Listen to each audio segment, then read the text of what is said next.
Text 42. Therefore, the doubts which have arisen in your heart out of ignorance should be slashed by the weapon of knowledge.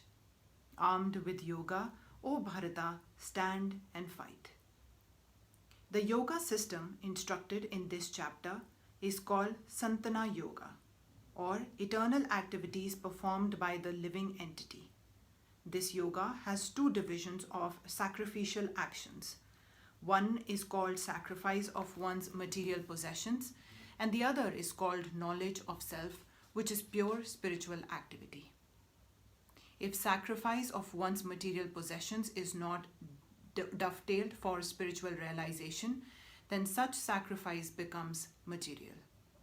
But one who performs such sacrifices with a spiritual objective or in devotional service makes a perfect sacrifice.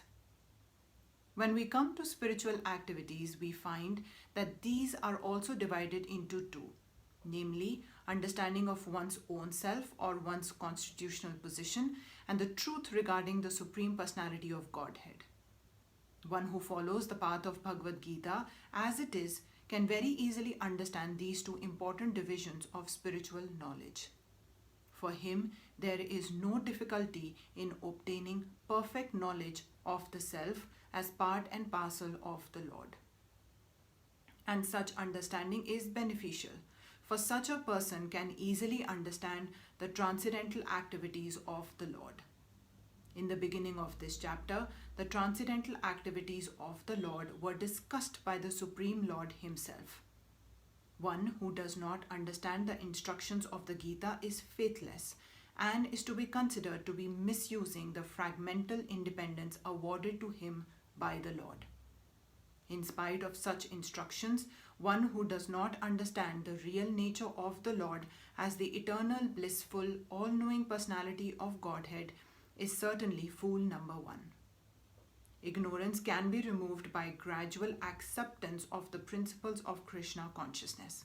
Krishna consciousness is awakened by different types of sacrifices to the demigods, sacrifice to Brahman, sacrifice in celibacy, in household life, in controlling the senses, in practicing mystic yoga, in penance, in foregoing material possessions, in studying the Vedas, and in partaking of the social institution called Vanasrama Dharma. All of these are known as sacrifice, and all of them are based on regulated action. But within all these activities, the important factor is self-realization. One who seeks that objective is the real student of Bhagavad-Gita, but one who doubts the authority of Krishna falls back. One is therefore advised to study Bhagavad-Gita or any other scripture under a bona fide spiritual master with service and surrender. A bona fide spiritual master is in the disciplic succession from time eternal, and he does not deviate at all from the instructions of the Supreme Lord as they were imparted millions of years ago to the Sun God, from whom the instructions of Bhagavad Gita have come down to an earthly kingdom.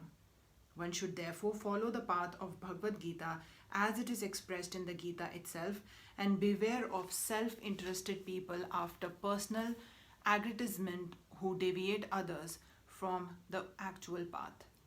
The Lord is definitely the Supreme Person and his activities are transcendental. One who understands this is a liberated person from the very beginning of his study of Bhagavad Gita.